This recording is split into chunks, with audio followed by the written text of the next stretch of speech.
നമസ്കാരം. ഇന്ന് നമ്മുടെ 67ാമത്തെ എപ്പിസോഡാണ്. ഇതും യുദ്ധത്തെ സംബന്ധിച്ചുള്ള ഒരു എപ്പിസോഡ് തന്നെയാണ്. കാരണം എൻ്റെ മനസ്സിലെ ചിന്തകളാണ് കേട്ടോ ഞാൻ പറയുന്നത്. കാരണം ഇപ്പോൾ നമുക്ക് പഹൽഗാം യുദ്ധത്തിന് ശേഷം ഇപ്പം 2 അപകടങ്ങൾ ഇന്ത്യ അഭിമുഖീകരിക്കേണ്ടി വന്നു. രണ്ട് കപ്പലുകൾ, ഒരെണ്ണം കത്തിക്കൊണ്ടിരിക്കുന്നു, ഒരെണ്ണം മുങ്ങിപ്പോയി. അതിനകത്ത് ഭീകരമായ വിഷമായിരുന്നു അതിനകത്ത്. അത് അടുത്ത കപ്പൽ മുങ്ങുന്നതിന് മുമ്പ് എന്തെങ്കിലും പ്രതിവിധി ഇന്ത്യ കണ്ടെത്തും. ഈ കഴിഞ്ഞിടയ്ക്ക് തന്നെ ഒരു ബാത്റൂം, എയർ ഇന്ത്യയുടെ ഒരു വിമാനത്തിന് ബാത്റൂം മലിനമായിരുന്നെന്നും പറഞ്ഞാൽ തിരിച്ചിറക്കേണ്ട ഒരു അവസ്ഥ വന്നു. ഇപ്പോൾ അത് എയർ ഇന്ത്യയുടെ വിമാനം ഇന്ന് തകർക്കപ്പെട്ടിരിക്കുന്നു. അപ്പോൾ സ്വാഭാവികമായിട്ടും നമ്മളിതിൻ്റെ എല്ലാം പിന്നിൽ എൻ്റെ ഒരു സംശയം മാത്രമാണിത്. നമ്മുടെ രാജ്യത്തെ യുദ്ധത്തിൽ തോൽപ്പിക്കാൻ പറ്റില്ല എന്ന് ഞാൻ നേരത്തെ പറഞ്ഞു.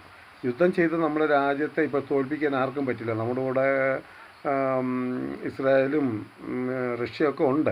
പക്ഷേ എങ്കിൽ തന്നെയും നമുക്ക് അല്ലാതെ തന്നെ നമ്മളെ പൂർണ്ണമായിട്ട് തകർക്കാൻ പറ്റില്ല ആർക്കും. അപ്പോൾ അങ്ങനെ ഒരു അവസ്ഥയിൽ ഇപ്പം നമുക്കെതിരെ, അതായത് ഈ കഴിഞ്ഞ ദിവസങ്ങളിൽ ഒരു അമേരിക്കൻ ചാരസംഘടനയുടെ ഒരു വനിത അവരുടെ ട്വിറ്ററിൽ കുറിച്ചിരുന്നു, ഇന്ത്യക്കെതിരെ അൽ ഖ്വയ്ദ പ്ലാനുകൾ ചെയ്യുകയാണ് എന്ന് പറഞ്ഞ് കുറിച്ചിരുന്നു. അത് ഇപ്പം ഏത് രീതിയിലാണ് എന്ന് അവർ പറഞ്ഞില്ല, അവർക്കറിയില്ലോ. പിന്നെ ഇപ്പം അരവിന്ദെന്നോ എങ്ങാണ്ട് പറഞ്ഞ ഒരു വ്യക്തി ട്വിറ്ററിൽ കുറിച്ചിരുന്നു. അയാൾ ഇതെല്ലാം പ്രെഡിക്റ്റ് ചെയ്യുന്ന പോലെ ഓരോ കാര്യങ്ങൾ പറയുന്ന ഒരാളാണ്. അയാൾ ഏകദേശം 15,000 പോസ്റ്റുകൾ അയാളുടെ ട്വിറ്ററിൽ ഇട്ടിട്ടുണ്ട്. അതിൽ ഇന്ത്യയുടെ എയർലൈൻസ് ലോകത്തെ 1ാം കിടയാകാൻ പോകുന്നു. അതൊരു വലിയൊരു കാര്യമാണത്. കാരണം അതിനെ എങ്ങനെ തകർക്കണം, അതിന് നല്ല പേരിനെ, അതിനുവേണ്ടി ഇന്ത്യൻ എയർലൈൻസിനെ ഇല്ലാതാക്കിയാൽ ലോകോത്തര ശക്തികൾ ഒന്നിച്ച് പ്ലാൻ ചെയ്യും. നമ്മുടെ മിത്രങ്ങൾ പോലും ചിലപ്പോൾ പ്ലാൻ ചെയ്യും അതിന്. കാരണം നമ്മുടെ ഇന്ത്യയിൽ എന്ത് ചെയ്താലും നമ്മുടെ ഇന്ത്യക്കാരാണ് ചെയ്യുന്നത്. നമ്മുടെ ഈ വിഴിഞ്ഞം തുറമുഖം പോലും ഇന്ത്യക്കാരുടെയാണ്. മറ്റ് രാഷ്ട്രങ്ങളിലെ എല്ലാ തുറമുഖങ്ങളും പല രാജ്യങ്ങളുടെ സപ്പോർട്ടോടു കൂടിയാണ് അത് ചെയ്തു വെക്കുന്നത്. പക്ഷേ അദാനിയുടെ സപ്പോർട്ട് കൂടിയാണ് അത് പറയുന്നത്. ഇന്ത്യയുടെ സ്വാതന്ത്ര്യമാണ് അതിന് മൊത്തം. അതുപോലെ തന്നെ വിമാനങ്ങൾ, പിന്നെ അതുപോലെ തന്നെ നമ്മുടെ റെയിൽവേയിലേക്കായിരിക്കും ഒരു പക്ഷേ ഇതൊക്കെ പോകുന്നത്. പിന്നെ റോഡ് ഗതാഗതത്തെ ബാധിക്കുക, അങ്ങനെയൊക്കെ പല കാര്യങ്ങളും ഉണ്ടാകാനുള്ള സാധ്യതയുണ്ട്.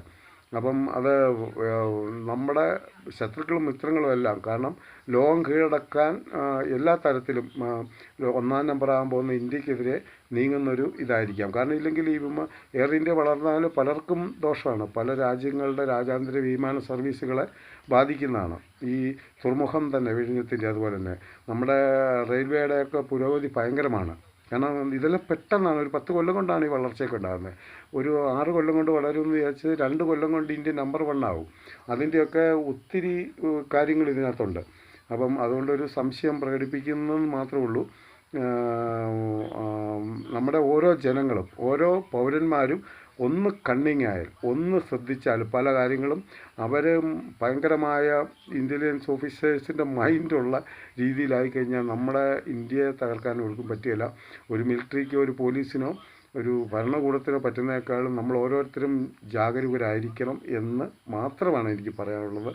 അത്രയും പറഞ്ഞുകൊണ്ട് ഈ അവസരത്തിൽ അടുത്ത എപ്പിസോഡിൽ നമുക്ക് വീണ്ടും കാണാം. നന്ദി, നമസ്കാരം.